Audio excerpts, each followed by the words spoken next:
De acordo com a revista VIP, José Castelo Branco já reagiu à reportagem do momento sobre a sua vida conjunta com Betty Grafstein, produzida pela revista norte-americana Vanity Fair, demonstrando-se chocado com alguns dos detalhes avançados, contou o comentador Adriano Silva Martins. No programa de televisão Vê Mais Fama, do canal Vê Mais TVI, o comentador António Leal e Silva disse também que o socialite ficou bastante surpreendido e está bastante triste, até porque a reportagem era para sair de uma forma. Por causa destes desenvolvimentos, saiu de outra. Ainda em conversa com Castelo Branco, este confidenciou-lhe a preocupação com Betty, continua em recuperação, mas completamente isolada.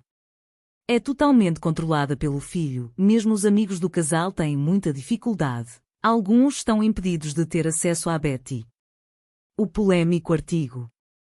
Uma fotografia tirada, em março, na casa de Betty Grafstein e José Castelo Branco foi a capa de revista da norte-americana Vanity Fair esta terça-feira, partilhada na rede social Instagram.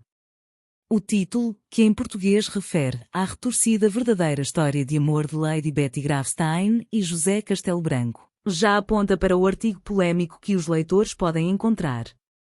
Da autoria da jornalista Alice Innes, o artigo revela vastos pormenores da vida luxuosa e atribulada do casal, que aponta como sendo estrelas ao nível das Kardashian em Portugal, ao mesmo tempo que denuncia episódios de violência e de abuso físico e psicológico a Betty, testemunhados pela própria jornalista ainda antes dos dois serem um dos assuntos mais falados em Portugal. José Castelo Branco, já bem conhecido dos portugueses, tornou-se rei dos diretos nas redes sociais durante a pandemia da Covid-19. Através da interação com os mais curiosos, as visualizações aumentaram de dia para dia e as lives, sobretudo na rede social TikTok, tornaram-se rotina. Foi através de um destes diretos que, no final de 2023, a jornalista encontrou o Marchand.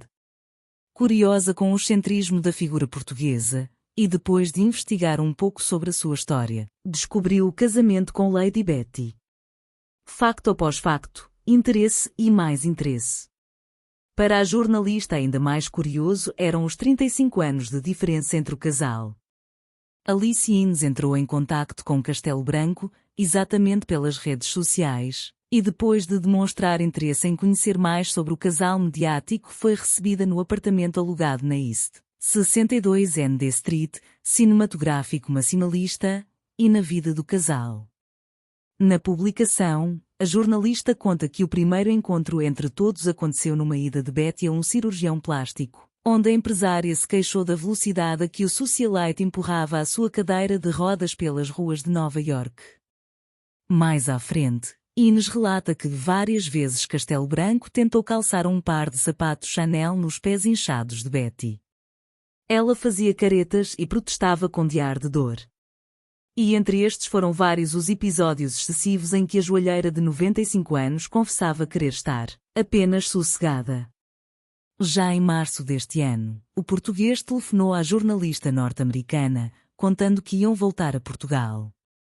Mas antes da viagem, uma sessão fotográfica, a mesma que pintou a capa da revista.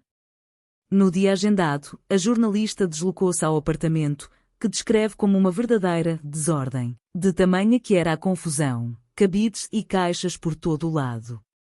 Foi durante as breves horas que passou com o casal que se percebeu que a vontade de Betty não era viajar até solo português, ao que José Tirado gritado, e não respondido, estás a arruinar a minha vida. O dia seguiu como se nada se passasse para José, menos para Betty e para a jornalista Alice Innes, que investigou até onde podia. Dos episódios às polémicas, na publicação é contada a história de vida do casal. Como e onde se conhecerem, a vida luxuosa e rotineira que levavam e a visibilidade internacional que atingiram, ao eles próprios se consideraram ícones mundiais. A partir do momento em que Innes tomou conhecimento do património financeiro de Betty, e estranhando pormenores que não batiam certo, quis investigar a marca de joalharia Grafstein Diamond Corporation, que Betty herdou do ex-marido Albert Grafstein, e a origem da sua fortuna.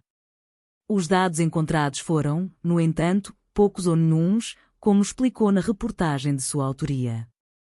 Mas ainda assim, conseguiu desmontar uma série de mitos à volta da fortuna, avaliada pela Forbes Portugal entre cerca de 23 milhões e mais de 92 milhões de euros, que afinal não é assim tão avultada.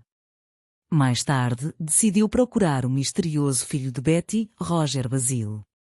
Em contacto com ele, a jornalista norte-americana ficou a saber que Lady Betty não tinha um tostão e que viveria com o apoio da Segurança Social, depois dos seus únicos bens, as roupas, as joias e a disputada casa de Sintra, terem sido hipotecados. Roger contou que a mãe cresceu numa vida simples, já que os avós eram pessoas simples, lembrando que os visitou uma vez na sua pequena casa no campo. Segundo ele, o José gosta de glorificar tudo e de se exibir. Já a mãe, cujo verdadeiro nome é Elizabeth Larner, nasceu no Reino Unido, em 1928, e foi adotada por Bertram Thomas Larner e Dorothy Cordelia Cheney, uma dama de companhia da Rainha Maria, avó da Rainha Isabel II, que lhe concedeu, ainda em bebê, o título de Lady.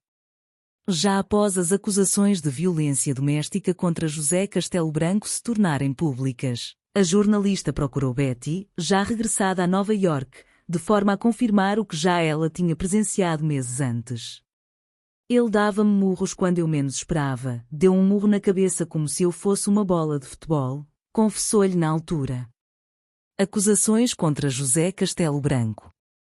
Recorde-se que, de 20 de abril a 4 de junho deste ano, Betty Grafstein esteve internada no Hospital CUF, em Cascais e em Lisboa, depois de ter dado entrada nas urgências devido a uma queda. Durante os seus tratamentos, a Lady contou a médicos e enfermeiros que sofria de maus tratos por parte de José Castelo Branco. Denunciado ao Ministério Público pelos próprios funcionários do hospital, o socialite foi detido e, depois de constituído arguido pelo crime de violência doméstica, foi-lhe decretado o uso inicial de pulseira eletrónica e o afastamento da mulher.